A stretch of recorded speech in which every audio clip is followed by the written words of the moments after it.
টি-20 বিশ্বকাপ ইস্যুতে শনিবার বাংলাদেশে আসছে আইসিসির প্রতিনিধি দল। তাদের সঙ্গে বৈঠক করবে বিসিবি। ক্রীড়া মন্ত্রণালয়ের সঙ্গেও তাদের একটি মিটিং হতে পারে বলে মিরপুরের সাংবাদিকদের জানালেন পরিচালক ইফতেখার রহমান মিঠু।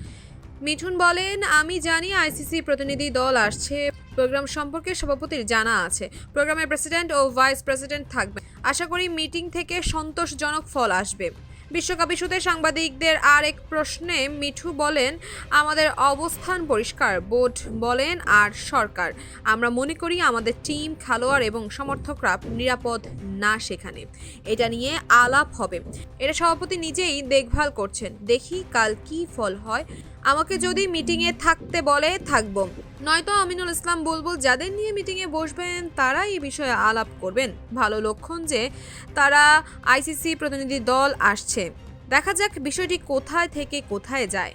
মিটিংয়ে ক্রীড়ামন্ত্রীও উপস্থিত থাকতে পারেন। এ প্রসঙ্গে মিঠু বলেন, বিষয়টি আমার জানা নেই, এটা গতকাল শুনেছি। এই বিষয়ে জিজ্ঞাসা করতে হবে। জানা থাকলে আপনাদের বলতাম যে একটা মিটিং হবে, সেখানে ক্রিকেট বোর্ড কর্তারা থাকবে। আমাদের স্পোর্টস মিনিস্ট্রির সাথেও মিটিং হবে।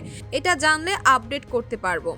এখন পর্যন্ত আইসিসি থেকে কোনো পজিটিভ কিছু কি পেয়েছে বিসিবি? উত্তরে মিঠু বলেন, এটা একটা প্রসেসে গেছে। প্রথমে আমরা একটা মেইল দিয়েছি, তারা উত্তর দিয়েছে, আমরা আবার মেইল দিয়েছি, তারপর একটা জুম মিটিং হয়েছে। জুম মিটিংয়ের পরে এখন তারা সামনাসামনি বসে আলাপ করতে চায়। কিন্তু বোর্ডের অবস্থান এটাই, ভারতে খেলতে যাবে না বাংলাদেশ।